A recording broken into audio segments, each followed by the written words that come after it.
In the second chapter of the Star Wars sequel trilogy, the dwindling Resistance, formerly known as the New Republic Navy, formerly known as the Rebels, is being hunted by the First Order, formerly known as the Galactic Empire, in a slow-speed space chase that spans most of the movie's runtime. Tragically, the Resistance is almost wiped out thanks to the irresponsible actions of an incompetent, arrogant buffoon called Admiral Holdo. By now, it's a well-known fact that the script of TLJ is absurdly fundamentally broken. I wanted to limit the writing criticism in this video to a minimum, since this ground is so well trodden by critics far more qualified than I am.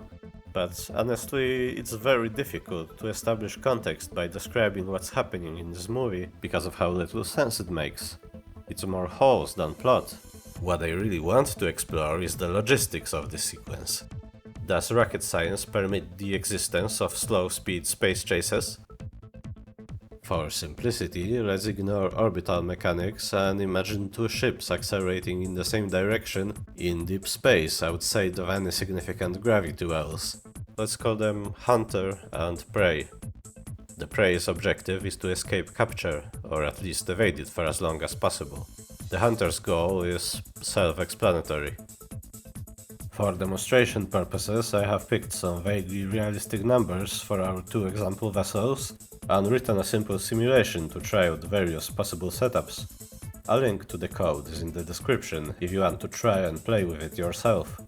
But before I scare everyone off with numbers and equations, let's take a look at another example of a slow-speed space chase, one that also happens to be much better written. In episode 2 of season 3 of The Expanse, the arguably good guy team is running from a rogue Earthgov battlecruiser of the comically evil bad guy conspiracy in a stolen racing ship, the Razorback. This ship, being composed mostly of engine and propellant, has excellent acceleration and can stay out of the cruiser's missile range. If we're within that range and they fire, we won't be able to dodge the torpedoes. As the torpedoes are made almost entirely of engine and propellant, and are therefore much more maneuverable than any crewed ship. So the Razorback can't stop accelerating, or it will be destroyed. But it also can't keep accelerating, because its passenger is an old lady, and sustained G-forces will quickly turn her brain into mush.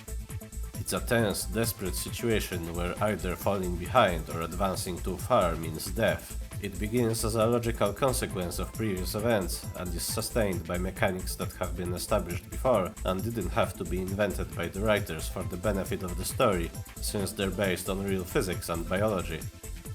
Finally, the situation is resolved by a third party, whose presence is unexpected but plausible, and who is clearly motivated to interfere.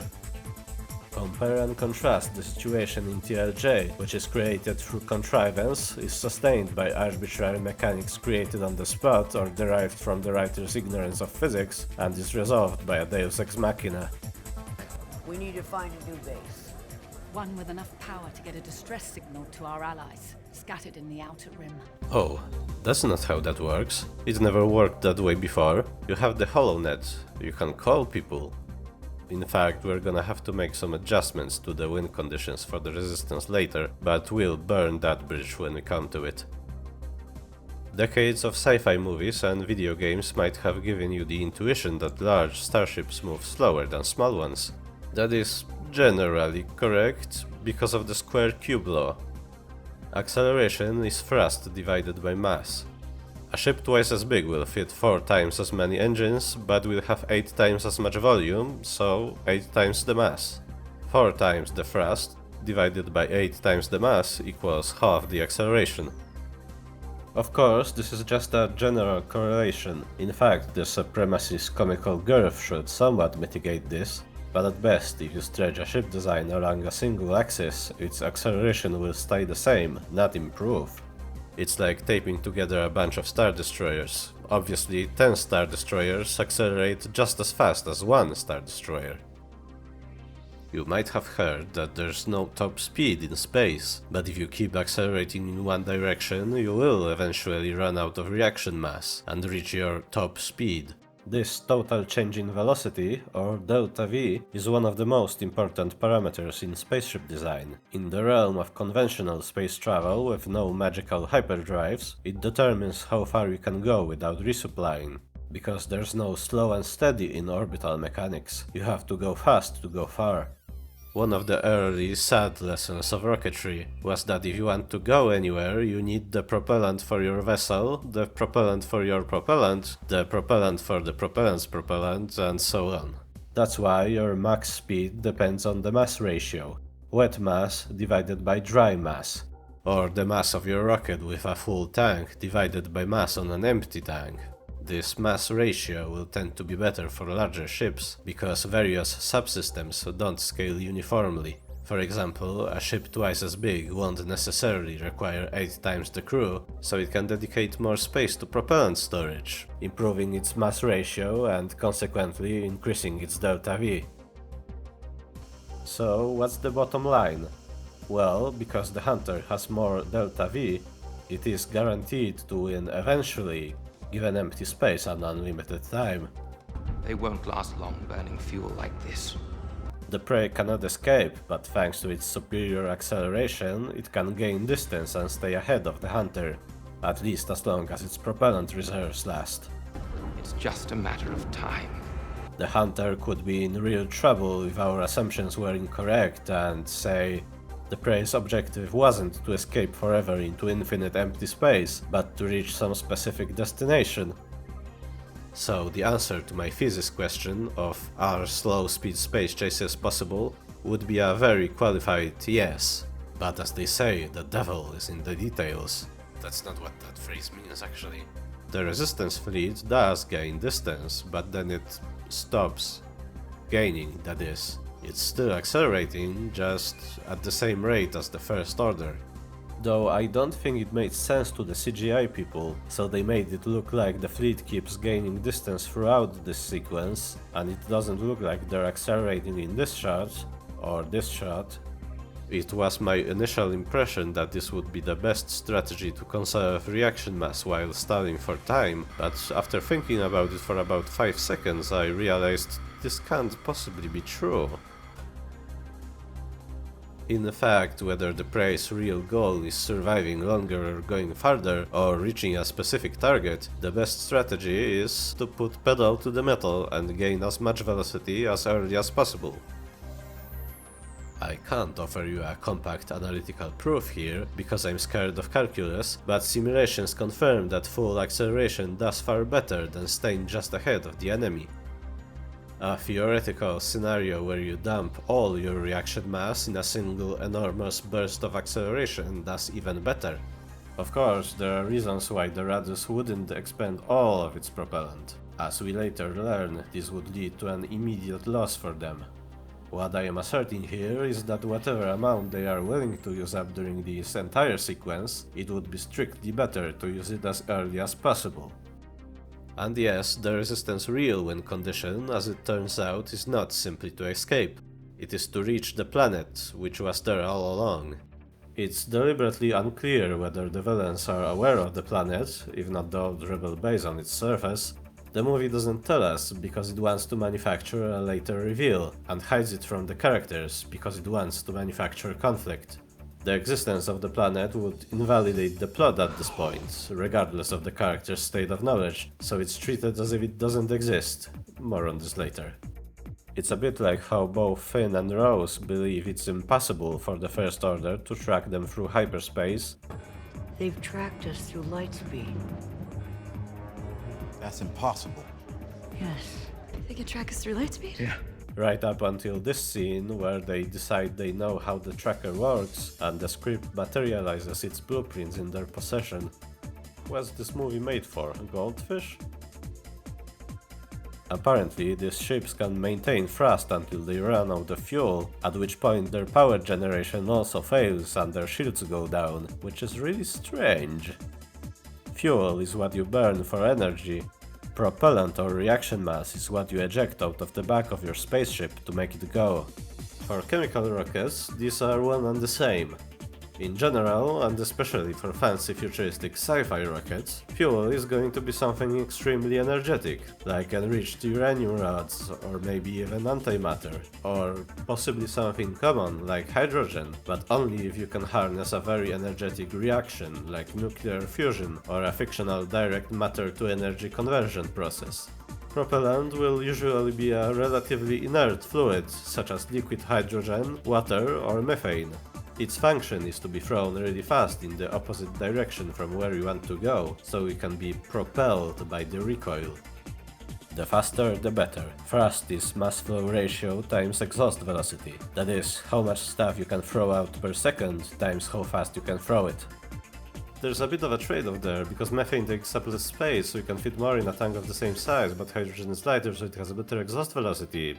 But let's not get bogged down by technical details right now.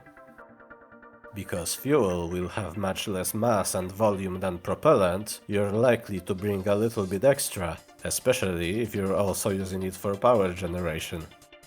Of course, it is possible to construct your setting in such a way that starships use one substance as fuel, propellant, and power source. It's not absolutely ridiculous, unlike projectile weapons having bullet drop in space. But at that point you're going the extra mile just to make your fantastic fictional world as mundane as possible, functionally reducing starships to diesel-powered seagoing vessels with purely cosmetic futuristic accessories. You could argue that the distinction would have to be explained to the mainstream audience and the script is simplified by ignoring it.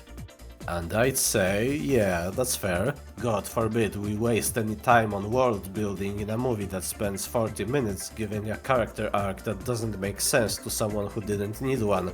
They can't lose us, but they can keep at a range where our cannons are ineffective against their shields. Well, Implying that at close range the cannons would be effective against the Raditz? For projectile weapons, and yes, turbo lasers are projectile weapons, it's not my fault, I didn't do it. For projectile weapons, the effective range is a function of how precisely you can aim them, how large your target is, and how well it can dodge. If your target is outside of effective range, that means your shots are going to miss. These aren't lasers or particle beams that must be focused at a specific range, so it's unclear why distance should have any impact on their effectiveness against shields, as long as they hit.